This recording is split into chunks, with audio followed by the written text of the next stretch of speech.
Então, dando continuidade, né? Relembramos aí o que é prevenção primária e secundária. E agora a gente vai falar de semiologia farmacêutica. Então, uma parte que já foi cobrada sobre essa bibliografia, sobre os tipos de paciente, né? Então, na questão lá de 2022, eles disseram: durante a anamnese, o farmacêutico pode identificar a personalidade e a história de vida do paciente, de modo a complementar as informações obtidas com os exames físicos e outros métodos diagnósticos. Assim, um paciente que tende a responder as perguntas afirmativamente, não encara o profissional e senta-se à beira da cadeira, fala baixo e não se sente à vontade durante a entrevista, é considerado um paciente hostil, deprimido, tímido, eufórico ou ansioso? Nossa, pela descrição, alguém lembra? B. Letra C, na verdade, né? Então o paciente fica ali de cabeça baixa, fala baixo, né? Ele não gosta muito, fica com vergonha, né? Então trouxe aqui pra gente relembrar alguns tipos de paciente. Então o paciente inibido ou tímido é aquele que não encara o profissional, senta-se na beira da cadeira, fala baixo, é fácil notar que não se sente à vontade e normalmente pacientes pobres ou de zona rural costumam ser os mais tímidos, né? Então quem já teve que lidar, então principalmente aqui na região norte e tal, quando a gente vai para uma região muito rural, a gente encontra muito paciente tímido, né? Paciente eufórico, humor exaltado, fala e movimenta-se demasiadamente, forte, sadio, pensamentos rápidos, muda de assunto inesperadamente, né? Começa a responder uma questão feita e logo em seguida desvia o assunto, enfim, então aquela pessoa, né, que está sempre exaltada. Hostil, né? Então o que é hostilidade? Né? Então é uma pessoa que acaba te tratando mal, digamos assim, né? Então a hostilidade pode ser percebida após as primeiras palavras ou traduzida em respostas e insinuações mal disfarçadas. Então, situações que determinam esse tipo. Então, doenças incuráveis, cirurgias mal sucedidas, complicações terapêuticas, etilismo crônico ou uso de tóxicos. O profissional não deve adotar uma posição agressiva, revidando com palavras ou gestos. Então, assim, muito difícil, né, às vezes, lidar com determinado tipo de paciente, porque às vezes eles estão ali numa situação muito vulnerável, né, e eles acabam nos tratando com uma certa hostilidade. Então trata mal, é grosseiro, né, então fala com algumas palavras muito ríspidas, mas a gente, né, tem que ter uma paz espiritual e tentar relevar, porque muitas vezes isso acontece justamente pela situação do paciente, às vezes uma situação que ele está passando em casa. Eu sei que é difícil, mas é uma coisa que a gente acaba lidando muito, né? E o paciente psicótico é aquele que é difícil de ser reconhecido, mas que tem como alterações confusão mental, alucinações, delírios, desagregação do pensamento, alterações do juízo crítico e de comportamento. Seu mundo é incompreensível, né? Mas pela definição dá fácil da gente distinguir aí os tipos de paciente, tá? Então, aqui na questão, a alternativa C, paciente inibido ou tímido, tá? Então, isso é um assunto simples também, então com uma lida aí, né, a gente só está relembrando aqui agora, a gente consegue relembrar os perfis dos pacientes, tá? E aí seguimos para a ferramenta mais importante, eu diria, da farmácia clínica, que é o segmento farmacoterapêutico, tá? Então, em 2021, né, a gente trouxe ali, a VUNESP trouxe uma questão falando sobre problemas relacionados a medicamentos, né, que é uma das ferramentas que a gente aplica quando a gente está fazendo o segmento farmacoterapêutico, uma avaliação que a gente faz, né? Então, de acordo com o consenso de Granada, os problemas relacionados com o uso de medicamentos, PRMs, podem ser classificados de 1 a 6, em critérios relacionados com a necessidade, efetividade e segurança, tá? Assim, quando o paciente sofre um problema de saúde em consequência de receber um medicamento de que ele não necessitava, ele apresenta um PRM1 por necessidade, PRM2 por necessidade, PRM3 por efetividade, PRM4 também por efetividade ou 5 por segurança. Tá? Então, o paciente ele sofre de um problema por receber um medicamento que ele não necessitava. Qual é a alternativa? B. Letra B, né? Então, aqui a alternativa nos deixava, né, a questão nos deixava duas alternativas, a letra A e a letra B, né? Então, é claramente um PRM de necessidade. O PRM número 1 é quando um paciente ele não recebe aquele medicamento que ele precisava. E o 2 é quando ele recebe o medicamento que ele não necessitava. Parece meio estranho a gente falar sobre isso, mas quando a gente vai pegar um paciente polimedicado, então quem já teve a oportunidade de trabalhar ali num ambulatório, alguma coisa, muitas vezes, gente, o médico, não é assim uma crítica à profissão deles não, tá? Mas assim, às vezes o médico está ali preocupado em resolver um problema e acaba criando outro. Muitas vezes, né, só necessitava retirar um medicamento e resolver o problema, mas na maioria das vezes eles vão acrescentando mais e mais e mais. E às vezes a gente acumula, ou então aquele paciente ele já fazia tratamento com o médico, vai em outro, não fala o que ele está tendo, e aí ele vai e não fala o que ele já tomava, e ele vai e começa a tomar outros medicamentos, às vezes medicamentos que são incompatíveis não, né, que são semelhantes, que servem para a mesma coisa. Então assim, muita coisa pode acontecer. Quando a gente senta para conversar com o paciente, a gente vê muita coisa. Então aqui só para relembrar, tá? O segmento farmacoterapêutico, como eu falei, é a principal atividade da atenção farmacêutica. O livro propõe 3 etapas, tá? Que é a anamnese, então da anamnese a gente relembrou ali os tipos de paciente, interpretação de dados e um processo de orientação, tá? Seguir o paciente, né? Fazer o segmento farmacoterapêutico significa acompanhá-lo. Então envolve documentação, consulta de retorno. Um problema que a profissão farmacêutica tem é a falta de documentação, né? Então a Sociedade Brasileira de Farmácia Clínica, ela sempre tenta bater nisso, nos lembrar disso, porque muitas vezes nós não somos reconhecidos, né, porque a gente não documenta o que a gente faz. Enfim, consultas de retorno nos casos ambulatoriais e vínculo profissional farmacêutico-paciente, que só se concretiza com confiança mútua adquirida ao longo do tempo. E existem, né, várias pesquisas que comprovam que o farmacêutico é um dos profissionais que as pessoas mais confiam, né? Então, assim, é importante que a gente faça esse segmento, né, farmacoterapêutico, que a gente documente isso. Então, no SUS, inclusive, quando eu trabalhava, né, em ambulatório e tal, existe um valor que é repassado pelo SUS, porque é tudo produtividade, né? Então, quem já trabalhou no SUS sabe que a gente faz um determinado procedimento, depois aquela instituição ela é, entre aspas, ressarcida, para que a gente possa comprar os insumos, enfim, né, tudo que a gente necessita para manter a instituição funcionando. E a consulta com o farmacêutico também é ressarcida. Então lá a gente trabalhava no ambulatório, né, de antirretrovirais e todos os atendimentos que a gente fazia, a gente contabilizava e a gente tinha um retorno, e era um retorno bom. Assim, não era um valor na época, né, lá de 2020, 2021, sei lá, R$13, mas é um valor de consulta em consulta, né, você vai adquirindo valores aí para sua instituição que são importantes para a gente ter uma boa qualidade, uma infraestrutura para atender aí os pacientes, né? Então, enfim, né, fechando só isso aí para a gente se atentar à importância de documentar, tá, o que a gente está fazendo. E aí existe o tal do método DADER, né, que vocês já devem ter ouvido falar, é um método que existe para o segmento farmacoterapêutico que o livro nos propõe, um instrumento de farmacoterapia disponível para os farmacêuticos que pretendem efetuar o segmento farmacoterapêutico, tá? Na Espanha esse método ele é utilizado e é a prática profissional em que o farmacêutico se responsabiliza pelas necessidades dos pacientes. Isso se realiza mediante a detecção, prevenção e resolução de problemas relacionados a medicamentos.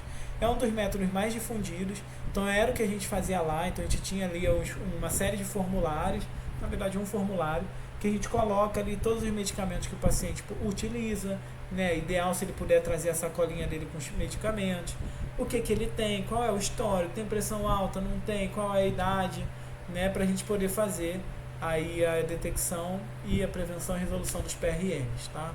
Então foi desenvolvido por um grupo lá da Universidade de Granada e é utilizado em vários países. Os problemas relacionados a medicamentos, então, são de 3 tipos: de necessidade, efetividade e segurança, tá? Então, necessidade, PRM 1 e 2, efetividade 3 e 4 e segurança 5 e 6. PRM1, como eu falei, ele sofre de um problema por não receber a medicação que necessita. 2, sofre um problema por receber um medicamento que não necessita. Efetividade, 3, o paciente sofre um problema de uma consequência de uma inefetividade não quantitativa da medicação. Ou seja, independente da dose que ele toma, tá, aquele problema, né, aquela medicação ela pode causar um problema para ele. PRM4, ele sofre de um problema de saúde em consequência de uma inefetividade quantitativa da medicação. Ou seja, por exemplo, se ele utiliza uma dose muito grande daquele anticoagulante, ele pode ter um sangramento que poderia ser corrigido, né, quantitativamente pela redução daquela dose, tá? Um PRM4.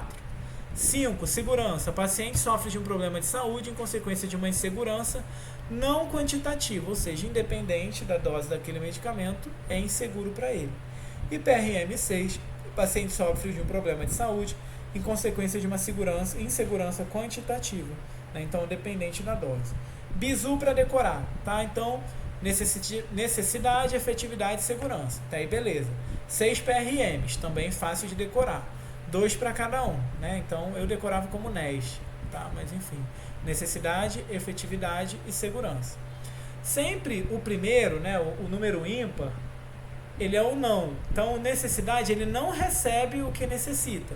Efetividade é uma inefetividade não quantitativa. Segurança é uma insegurança não quantitativa, tá? E os pares são sempre os positivos, né? Então, o paciente no PRM2 sofre por receber um medicamento que não necessita. Então, ele recebe, né? Efetividade, PRM4, o paciente é uma inefetividade quantitativa, diferente da não quantitativa. E a segurança, PRM6, tá? Uma insegurança quantitativa, ou seja, depende da dose do medicamento. Então, NES, né? Necessidade, efetividade e segurança. 1, 2, 3, 4, 5, 6. Sempre os primeiros são os negativos, os ímpares, né? E os pares são os positivos. Então, 1, não recebe o medicamento que necessita. 3, inefetividade não quantitativa. 5, insegurança não quantitativa. PRM2, recebe o medicamento que não necessita. PRM4, uma inefetividade quantitativa. E PRM6, insegurança quantitativa. Entenderam, gente, aqui os PRMs? Lembraram desse conceito? É importante, tá? Saber os tipos de PRM.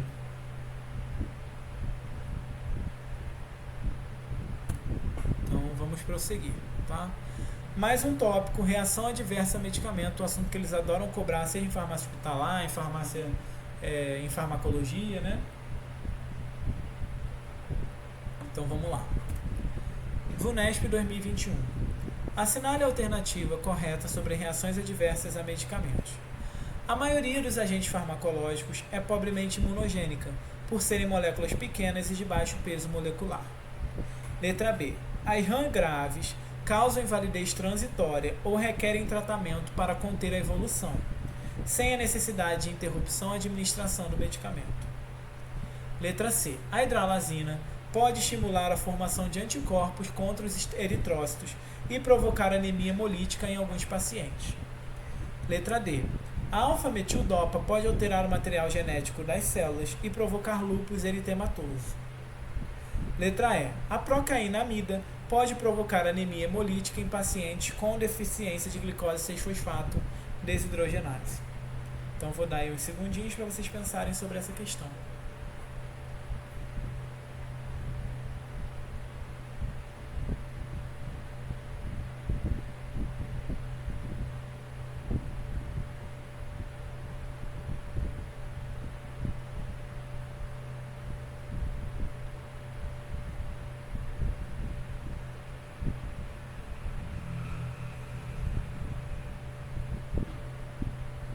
E aí, gente, algum voluntário para essa questão?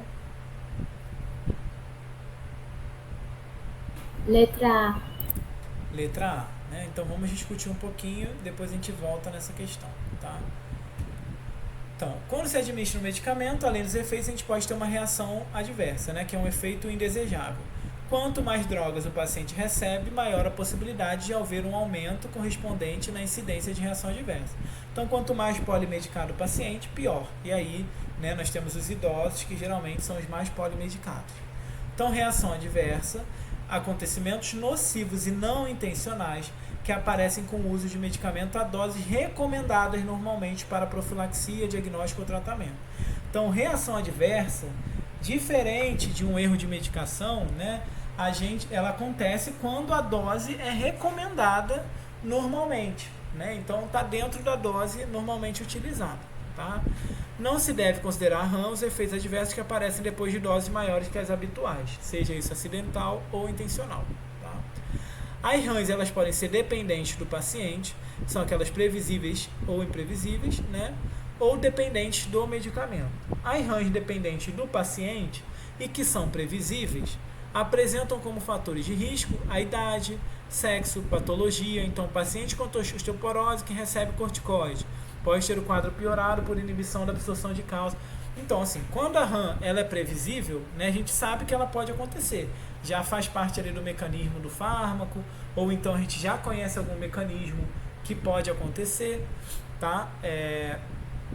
E aí a gente tenta evitar, quando a gente sabe que isso pode acontecer, a gente evita prescrever esse tipo de medicamento para aquele paciente. Mas muitas vezes elas são imprevisíveis, né? Então, nós temos aqui as reações citotóxicas, os mecanismos imunológicos e as toxicidades relacionadas aos efeitos enzimáticos. Reação citotóxica.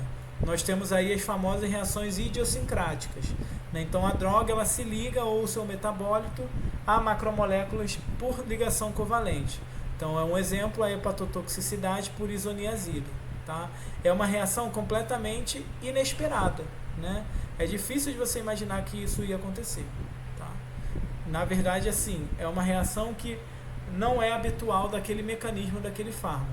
Tá? Então, é uma coisa que pode acontecer, inesperada não, né? Desculpa, me expressei errado, porque isso aqui é conhecido. Mas é uma coisa que pode acontecer, mas que não está relacionada, inclusive, com o mecanismo, mas gera uma citotoxicidade. Neste caso, devido a uma ligação do metabólito a uma macromolécula de um tecido. Tá? Mecanismo imunológico tem a ver com aquela alternativa, né? Então, quando a gente tem a formação, por exemplo, de um anticorpo contra um determinado fármaco, e muitas vezes esse anticorpo pode ter inclusive uma reação cruzada com uma outra proteína, né? Algum componente celular nosso, levando aí uma reação adversa. A maioria dos agentes é pobremente imunogênica, né? Então, quem lembra aí da imunologia, um anticorpo ele precisa reconhecer ali um epítopo, que normalmente é um pedaço de uma proteína, né? Uma molécula um pouco maior. A maioria dos fármacos são moléculas pequenas, né? Embora orgânicas, a maioria são moléculas pequenas, então dificilmente elas vão ser reconhecidas e são pobremente imunogênicas por terem peso molecular inferior a 2.000 Daltons, tá? Mas pode acontecer um mecanismo imunogênico, que é a estimulação, como eu falei, da síntese de anticorpos ou sensibilização de linfócitos por uma droga ou seu metabólito. Normalmente requer ativação em vivo e ligação a uma proteína. Aí sim a gente vai ter um epítopo maior, né, o carboidrato ácido nucleico, que vai permitir que aquilo seja reconhecido por, né, um anticorpo, por um linfócito, por exemplo, citotóxico. Tá? Então, uma anemia hemolítica induzida por penicilina, hidralazina e procainamida alteram o material genético das células e ocasionam lúpus eritematoso, e a alfa-metildopa estimula a formação de anticorpos contra os eritrócitos. Tá? E a toxicidade relacionada a defeito enzimático, no caso aqui dependente do paciente, então são pacientes que têm uma deficiência, nesse exemplo, de glicose 6-fosfato desidrogenase, desenvolvendo uma anemia hemolítica em resposta à primaquina. Então, é uma RAM dependente do paciente, diferente das outras que eu citei agora, que são dependentes do fármaco.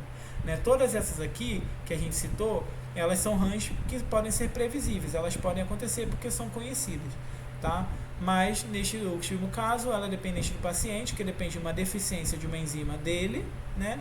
E nos outros casos, não, os fármacos eles podem acontecer naturalmente, porque já é algo que pode ser previsto, né? Então, uma reação idiosincrática, uma ligação irreversível de um metabólito a uma macromolécula, e os mecanismos imunológicos, que normalmente dependem da ligação de uma substância ou seu metabólito a uma macromolécula, para que seja formado um epítopo, né, capaz de ser reconhecido aí por um anticorpo. Então, nessa questão, a letra A está correta, quando ela diz que a maioria dos fármacos, né, é pobremente imunogênica porque é uma molécula pequena. Então, quem falou isso, falou corretamente. Tá? A letra C, que fala da hidralazina, pode estimular a formação de anticorpos contra eritrócitos e provocar anemia hemolítica.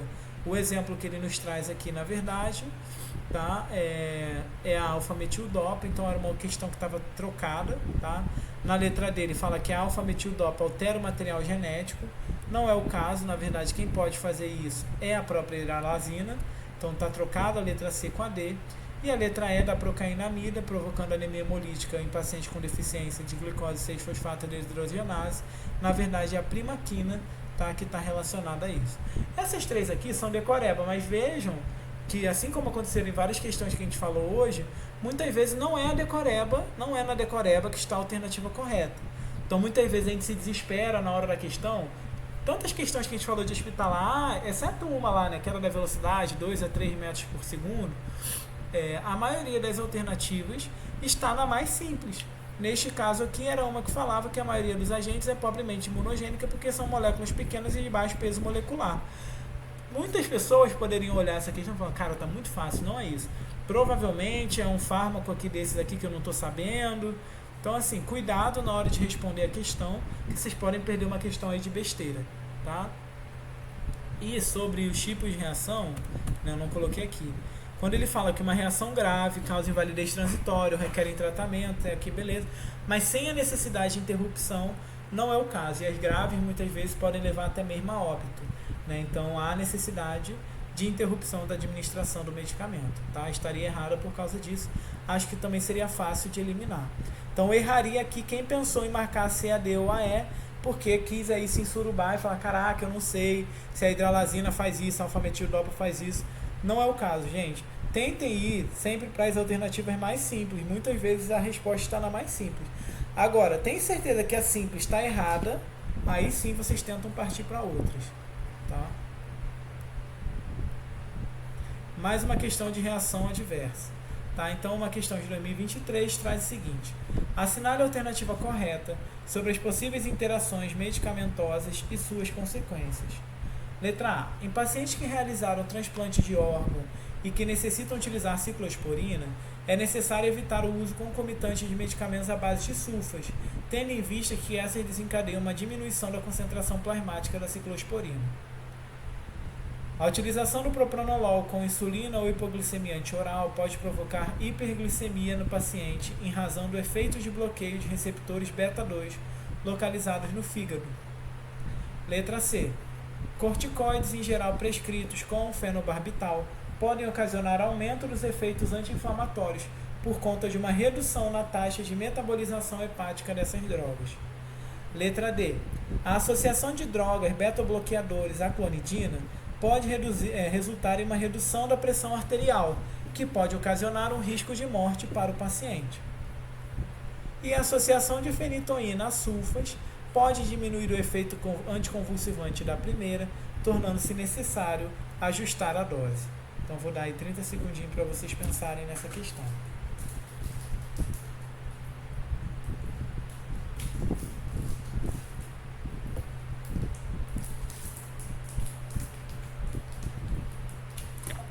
Enquanto vocês pensam, gente, essa coisa que o Juliano comentou vale para outras disciplinas também, que às vezes vocês ficam tentando ser mais realista que o rei e perdem questões de bobeira, né? Procurando ali pelo em ovo. Então, às vezes, a resposta está ali no simples. Confia no conteúdo que vocês estudaram. Inclusive, assim, essa questão que a gente mostrou agora, né, de 2021, foi do nosso ano. Eu lembro dessa questão e, assim, confesso para vocês que, obviamente, eu não sabia nada de primaquina, de, sei lá, clonidina, tipo essa aqui, mas eu confiei no que eu tinha estudado. Eu lembrava disso, que eu tinha lido, né, a parte básica, que os fármacos são pobremente imunogênicos e tudo mais, e fui e confiei. Eu acho que a confiança é muito importante, né? E talvez a diferença na aprovação de alguns alunos é a confiança. E fazer questão, né, isso que a gente está fazendo aqui, os simulados, envolve isso também. É vocês entenderem como fazer a questão e confiar no que vocês estão fazendo, tá? Acreditar aí no taco de vocês. E é por isso que a gente, às vezes, reforça tanto a necessidade de ter uma boa base, né? De vocês conhecerem ali os conceitos básicos, porque, né, ali se você conhecesse a base, você conseguiria facilmente responder sem dúvida, né? Então, acreditem também na metodologia, né? Porque alguns de vocês ficam, às vezes, questionando: ah, mas tem detalhes que eu ainda não sei, que eu já li, mas não ficou na minha cabeça.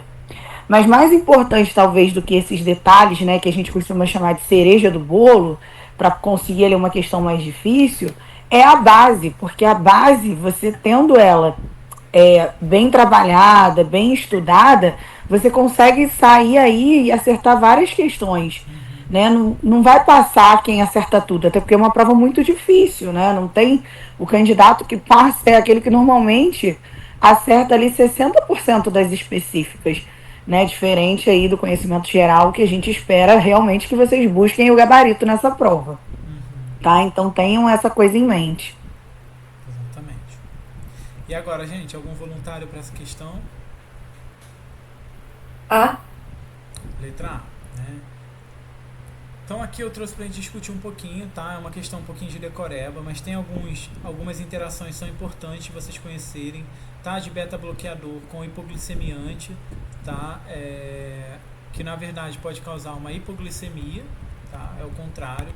Depois deem uma olhada nesse mecanismo, é importante. Provavelmente quem chegou na parte de antipertensivos, dê uma olhada nessa interação aí que é importante, tá? Fenitoína e sulfa, né?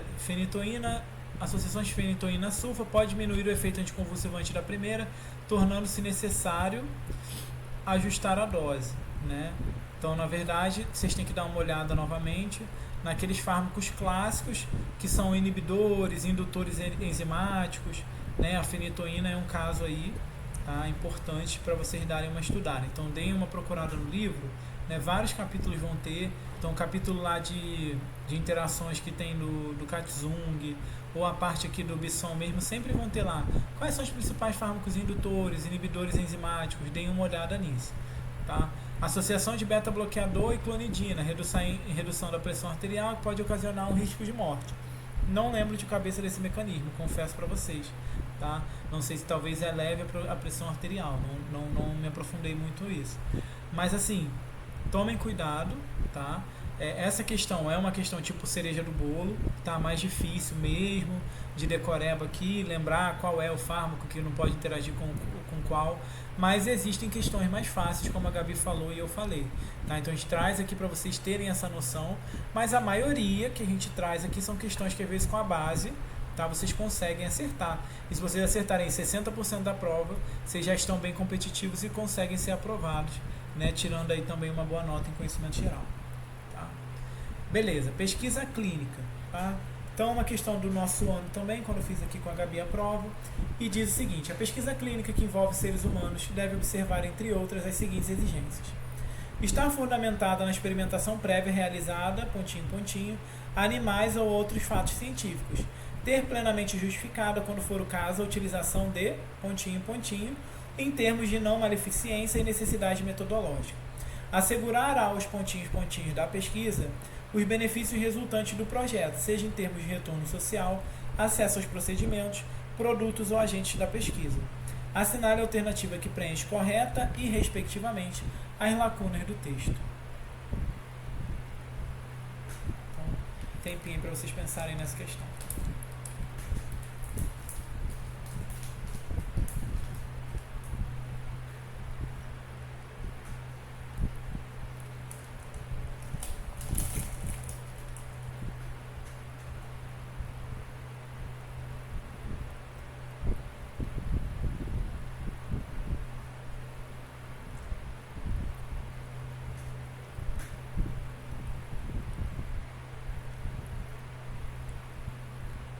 Algum voluntário? Letra D.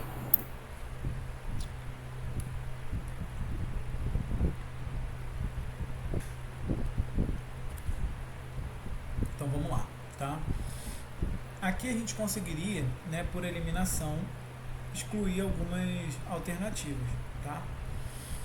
Quando a gente fala sobre lá, vamos de trás para frente, né? Assegurar da pesquisa os benefícios resultantes do projeto, seja em termos de retorno social, acesso aos procedimentos, produtos ou agentes da pesquisa.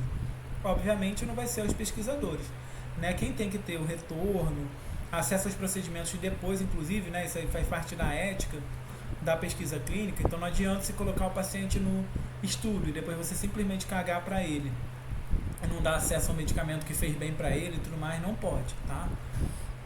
Então isso é previsto aí na ética. Então, obviamente, seria aos pesquisadores, aliás, aos sujeitos, então alternativa A ou alternativa D. Sobre o uso do placebo, hoje em dia a gente já sabe que nem sempre é o mais indicado. A gente sempre, para termos de estudo, fala muito de placebo, mas hoje em dia está muito em desuso, né? Então, se a gente tem uma alternativa terapêutica, normalmente a gente propõe a alternativa e a gente tem que comprovar que a nossa tecnologia é superior àquela alternativa que já existe, né?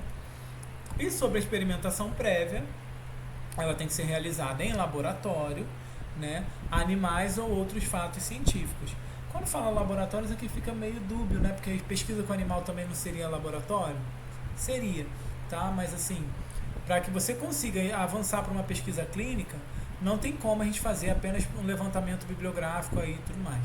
Então já ter sido realizado em laboratório, talvez aí no caso uma cultura de células, alguma coisa assim, estudo em animal ou outros fatos científicos, tá? Para então a gente começar a prosseguir para o estudo com seres humanos. Não era uma questão tão difícil essa. Há uma dúvida entre a letra A e a letra D, por essa questão do levantamento bibliográfico, também geralmente é realizado previamente, né? Mas o livro traz exatamente dessa maneira que está aqui. Então, gente, só lembrar isso, tá? Da ética da pesquisa, que hoje em dia o uso de placebo caiu muito em desuso. Agora, a farmacoeconomia, a gente vai entrar aqui em alguns assuntos, tipos de custo, que a gente não falou em farmácia hospitalar, e depois a gente vai dar uma relembrada, quero ver quem lembra aí dos tipos de estudo para responder uma questão. Vamos lá. Em farmacoeconomia, o custo do transporte comercial ou voluntário para uma criança receber atendimento especializado em uma instituição médica maior do que a categoria em que ela se encontra internada é definida como um custo médico direto, direto não médico, fixo, variável ou indireto? Letra B. Letra B, obrigado, Felipe. Direto não médico. Então, o custo direto está relacionado ao acesso do tratamento do paciente, tá? Mas é não médico. Não é um gasto com um procedimento médico e tudo mais. É justamente o transporte dele. Então, vamos relembrar os tipos de custo. Tá? A primeira coisa importante saber, tem uma diferença entre custo e valor agregado. Tá? Não são a mesma coisa. Então, geralmente as pessoas tentam associar da mesma forma, mas não é a mesma coisa. Então, o valor total de todos os recursos consumidos na produção de um bem ou serviço é o custo. Valor agregado é o custo dos produtos acabados ou serviços mais o lucro. Então, custo é o que você gasta, né, para poder produzir o bem ou serviço. O valor agregado soma o lucro também. Tá? E na farmacoeconomia, definimos custo como uma despesa ocorrida na provisão de produtos de assistência à saúde e serviço. Então, o que a gente gasta para prover aquela assistência à saúde, né, ou algum serviço para um paciente. Aí nós temos a definição de custo fixo e variável, é bem simples, né? Fixo é aquele que não varia. Então, principalmente, né, a gente, óbvio que as coisas vão mudar ao longo do tempo, mas a gente determina aí um intervalo de 1 ano. Então, por exemplo, o aluguel, leasing de equipamento, né, o aluguel de um equipamento, gasto com salário, normalmente ele é relativamente fixo, né? Diferente de um custo variável, que depende do volume do resultado. Então, o valor do fármaco, os medicamentos, suprimentos, né? Então, essa cadeia aí da logística do medicamento o tempo todo está variando. Juros, IPCA, não sei o que muda, bolsa mudou, tá? Então, são coisas mais variáveis, mas algumas coisas que a gente consegue, inclusive, prever em contrato, tipo um aluguel, a gente considera um custo fixo, tá? E nós temos ainda os custos médicos diretos e os custos diretos não médicos.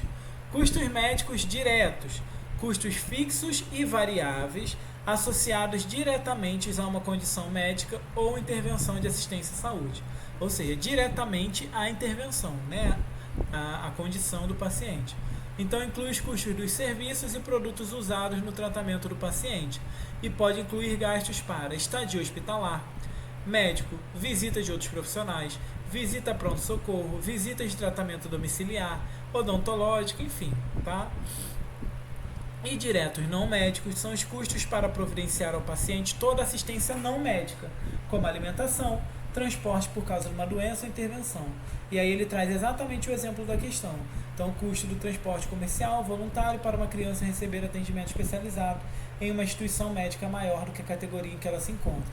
Então, o custo médico direto está diretamente relacionado àquela condição médica ou uma intervenção. Então, é o valor do salário de um médico, que neste caso seria um custo fixo, né? Então, o valor de um tratamento, a visita a um pronto-socorro, a aquisição de um medicamento, tá? E o direto não médico é aquele que é para proporcionar ao paciente assistência não médica, né? Mas que é importante para o seu tratamento, mas não é diretamente relacionado àquela condição dele. Então, é um transporte, é alimentação, tá? Isso seria um custo direto não médico. Então, nesse exemplo, custo direto não médico, letra B é a alternativa correta. Beleza? Então, agora, vamos relembrar, vamos ver quem lembra da última aula, os tipos de estudo de farmacoeconômico. Questão de 2023.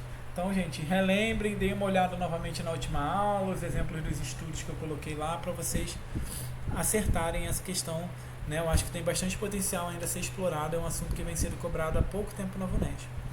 Assinale a alternativa que completa correta e respectivamente as lacunas do texto a seguir. A análise econômica é uma importante ferramenta da farmácia clínica para permitir aos pacientes o acesso aos tratamentos mais seguros e adequados. Entre as análises econômicas que podem ser aplicadas aos medicamentos, a mais simples é a análise de, mediante a qual, com base em uma igual eficiência clínica dos medicamentos, são comparados os seus custos. No caso de medicamentos com diferentes resultados terapêuticos, a análise econômica pode utilizar um estudo de, devendo os resultados terapêuticos em análise ser expressos e comparados nas mesmas unidades naturais de benefício. Então, essa é fácil, quem viu a aula vai lembrar dessa. Então, vou dar aí 20 segundinhos para vocês pensarem.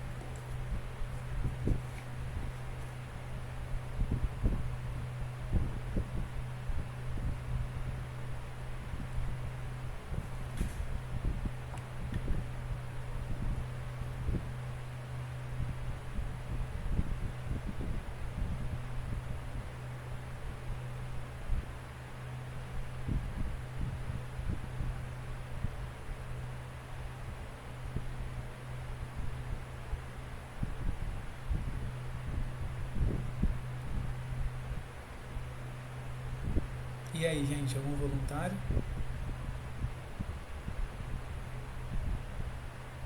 Eita, eu já tava com o gabarito aqui e tô pedindo voluntário. Enfim. Mas assim, para quem lembra, né, o primeiro tipo de estudo que a gente viu é de custo minimização ou minimização de custo. Foi o exemplo que eu dei lá do genérico, né, que a gente pressupõe que tem aí um mesmo resultado terapêutico e a gente vai avaliar apenas o custo.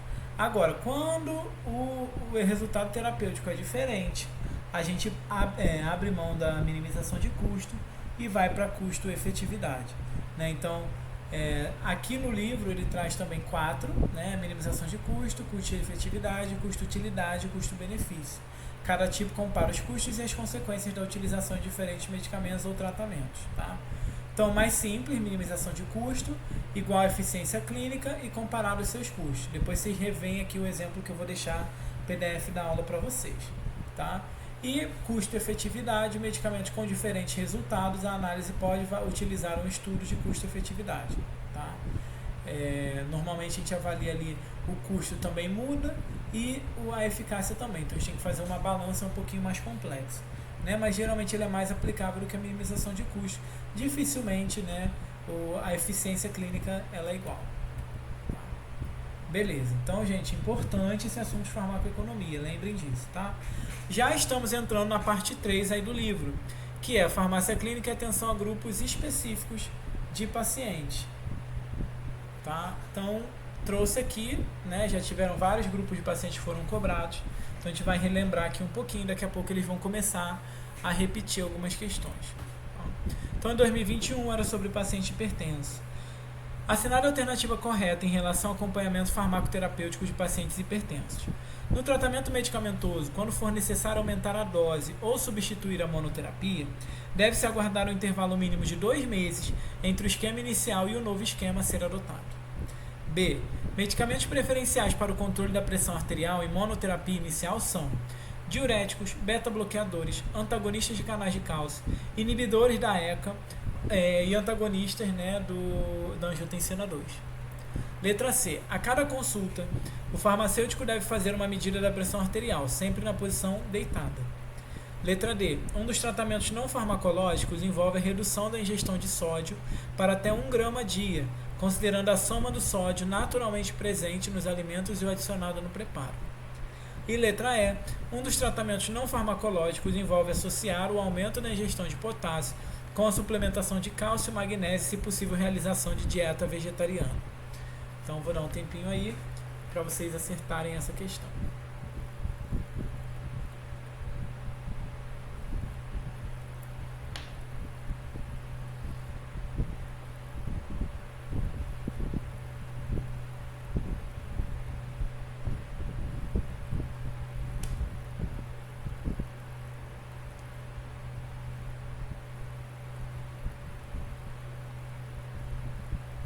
E aí, gente, algum voluntário?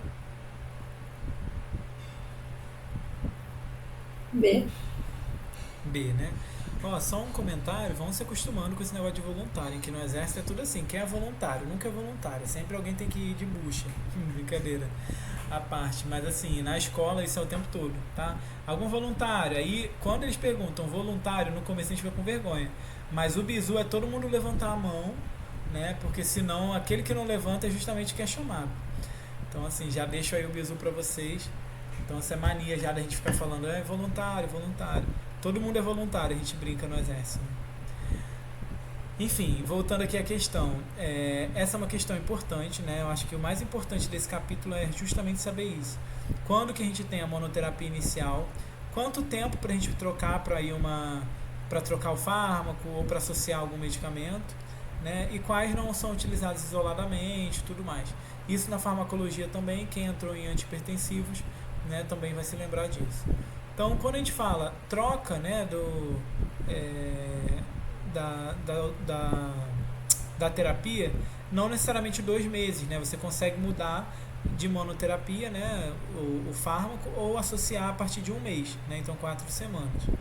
Realmente, monoterapia inicial são os clássicos. Então, diurético, beta-bloqueador, antagonista de canal de cálcio, IECA, né, antagonista lá da AT2, né, do receptor de angiotensina 2.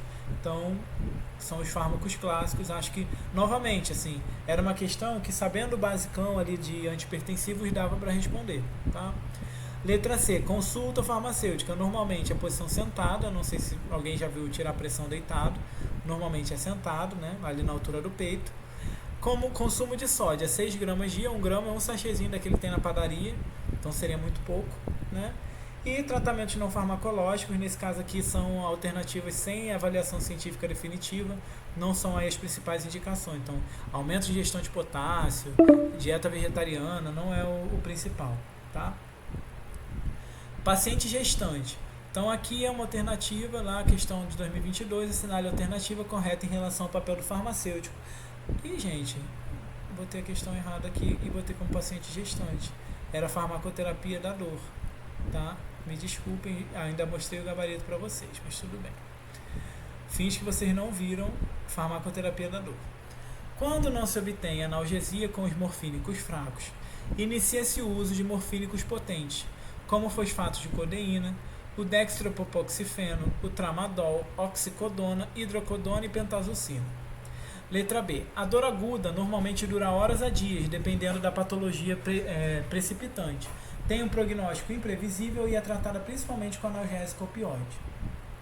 Utilizar uma estratégia de polifarmácia racional de combinar opioides e analgésicos adjuvantes, não opioides, como paracetamol e anti-inflamatórios não esteroidais, proporciona maior alívio da dor, reduz as dosagens e diminui os efeitos adversos relacionados aos opioides. B. A dor crônica pode durar meses, mas diminui à medida que o estímulo que produz a dor é removido e ou ocorre o processo de cicatrização. E geralmente não deve ser tratada com analgésicos, sendo preferível uma abordagem não farmacológica. E letra E, antidepressivos podem ser usados como adjuvantes para o tratamento da dor, sendo os inibidores da MAO os mais utilizados, enquanto os antidepressivos tricíclicos têm se mostrado pouco úteis para essa finalidade. Então, vou dar aí pouco tempo, né, porque infelizmente mostrei o gabarito, mas deem uma olhada aí e vejam se vocês sabem responder essa questão.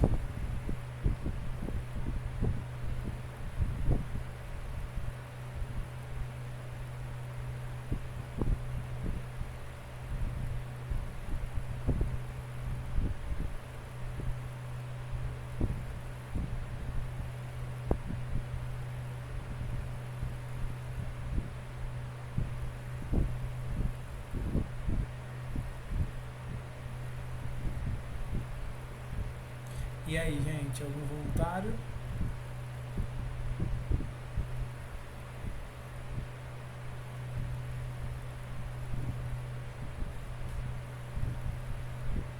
Felipe?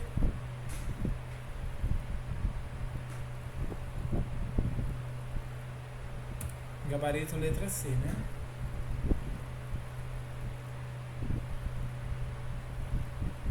Gente, estão me vendo aqui ainda? Tá, né? Ninguém respondendo, morreram, meu Deus.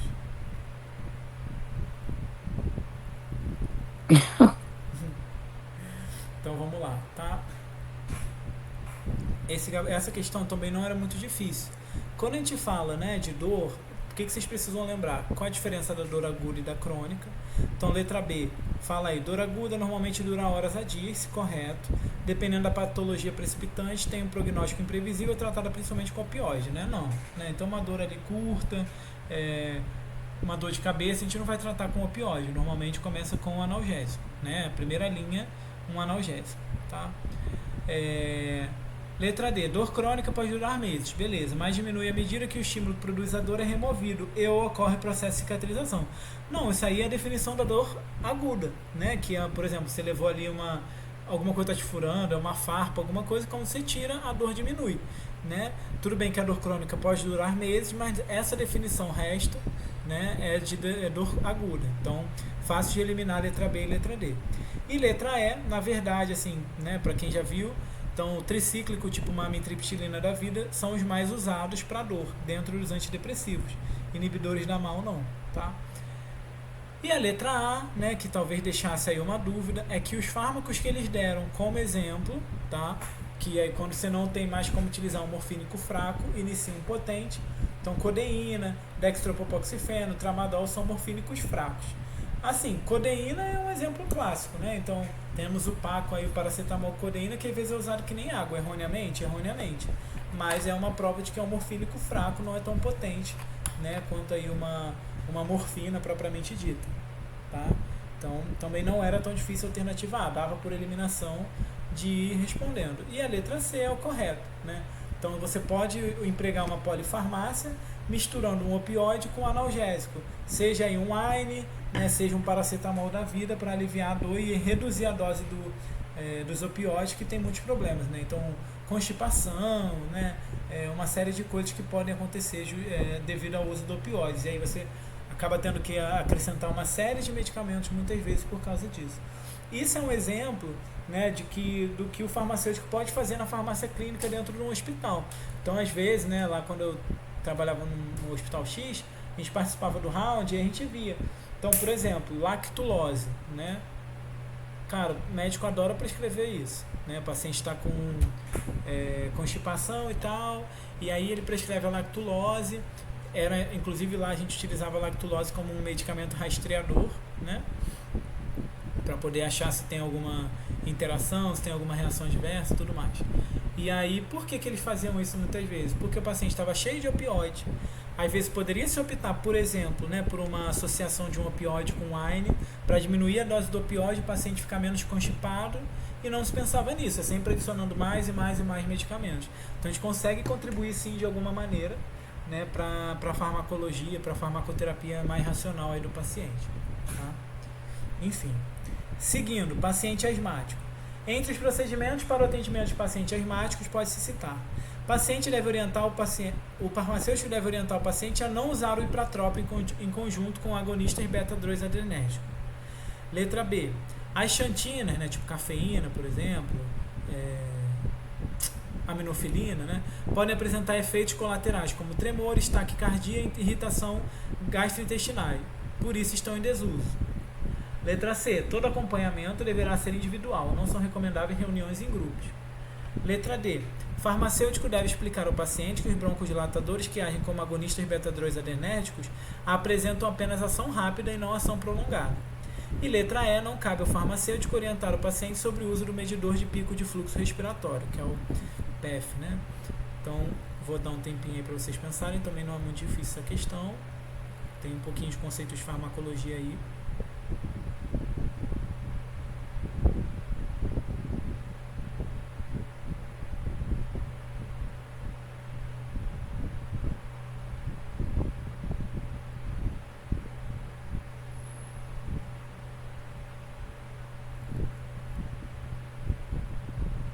Algum voluntário?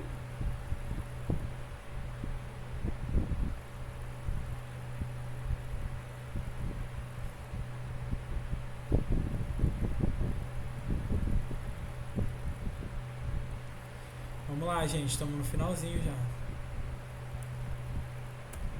Gabarito, letra B, né? Até dei a deixa aí, falei xantinas, aminofilina e tal, né? Então elas realmente estão em desuso por causa dos efeitos adversos. A gente ainda tem assim um carrinho de emergência e tudo mais, mas hoje em dia quase não tem se usado, tá? Então o farmacêutico deverá orientar a não usar ipratrópio com agonista beta 2? Muito pelo contrário, geralmente é usado em conjunto. Então, para quem não lembra, né, um agonista beta 2 aí temos salbutamol, né, salmeterol, formoterol, né, temos vários. Os de curta ação e longa ação, que são aqueles sabas e labas, né? Todo acompanhamento deve ser individual, não é recomendado o grupo? Não, muito pelo contrário. Dependendo, né, do paciente, ele pode até participar de grupos diferentes. Então, de tabagismo, gerenciamento de estresse, enfim, depende da patologia dele, né? Tipos de agonistas beta 2, só tem de ação rápida e não ação prolongada. Mentira, né? Nós temos de ação rápida, tipo um salbutamol, bombinha que a gente tem sempre aí no hospital, e ação prolongada, como o salmeterol, né? E sobre orientar o uso do medidor do pico de fluxo respiratório, né, para saber se o paciente está ali precipitando alguma crise, alguma coisa assim, o farmacêutico pode e deve orientar o paciente como utilizar, né? Se for esperar às vezes do médico ou da enfermagem, às vezes eles estão fazendo outras coisas, eles não vão conseguir. Então, dispensou uma coisa dessa, dispensou uma bombinha, alguma coisa, é nosso papel orientar também como utilizar, tá? Paciente idoso. Assinar a alternativa que associa corretamente as drogas e o tipo de prejuízo funcional que elas podem desencadear em idosos. Corticoides, sistemas piramidais, extrapiramidais ou de cinesia tardia. Metildopa, vertigens. Propranolol, osteoporose. Benzodiazepínico, hipotensão e antihistamínico, artralgia ou miopatia. Isso é fácil, hein, gente? Aí eu falo fácil, aí o povo não vai querer dizer, né?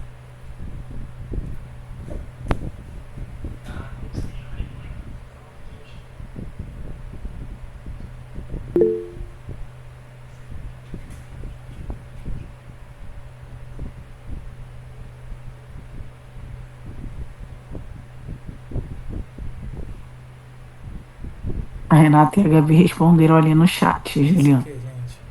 Alguém lê aí pra mim. Letra D. Letra D, Elas né? falaram. Benzodiazepínicos, então clássico aí, tá? Obrigado.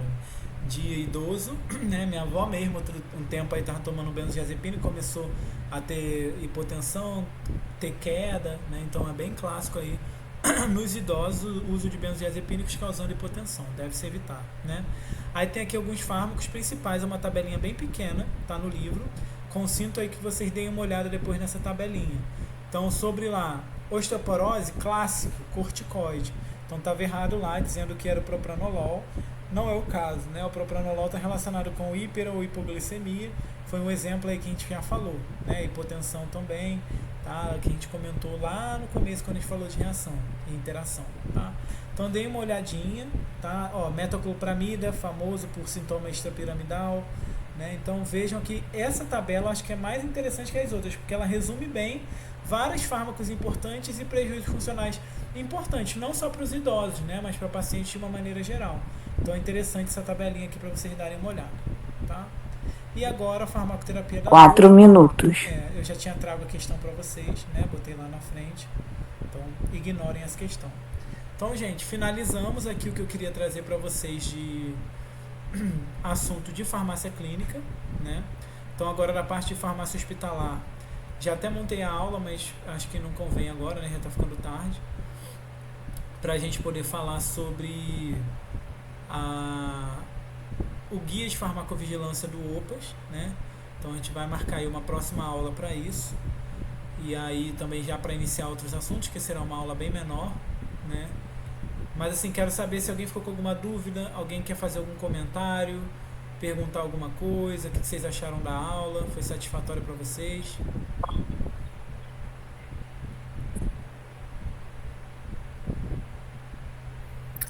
Foi muito boa a aula, obrigada, prof, como sempre. Deu para revisar bem também. É boa essas aulas com questões dinâmicas também. Eu acho que assim, às vezes parece besteirinha, Tá todo mundo ali. só que vocês vão lembrar, estão comentando, né? Vocês vão lembrar na hora da prova, gente, quando vocês estiverem fazendo as questões, vocês vão falar, caraca, eu lembro disso aqui porque justamente eu comentei sobre essa besteira aqui, é uma coisinha que eu lembrei do dia a dia, da farmácia e tal, e eu acho que vocês vão acabar lembrando disso lá na hora. Que é isso que vai ser o diferencial. Muita coisa é decoreba, não tem o que fazer, né? Mas com algumas coisas assim vocês vão conseguir desenrolar lá na hora, tá? Então obrigado aí pelos comentários de vocês, né? Precisarem de alguma coisa, lembrem de nos acionar. Temos uma notícia, né? Então liberamos aí para vocês a lista de conhecimentos gerais, mas em breve a gente já quer liberar também, tá? Já está pronto mais um listão sobre conhecimento específico. Então vai ser, né, para quem já é aluno aí. Gente, eu queria. Pode falar. Né? Para quem já é aluno da mentoria, tá? Fica aí sabendo que em breve a gente vai ter mais um listão. Eu quero falar uma coisa também. Diga.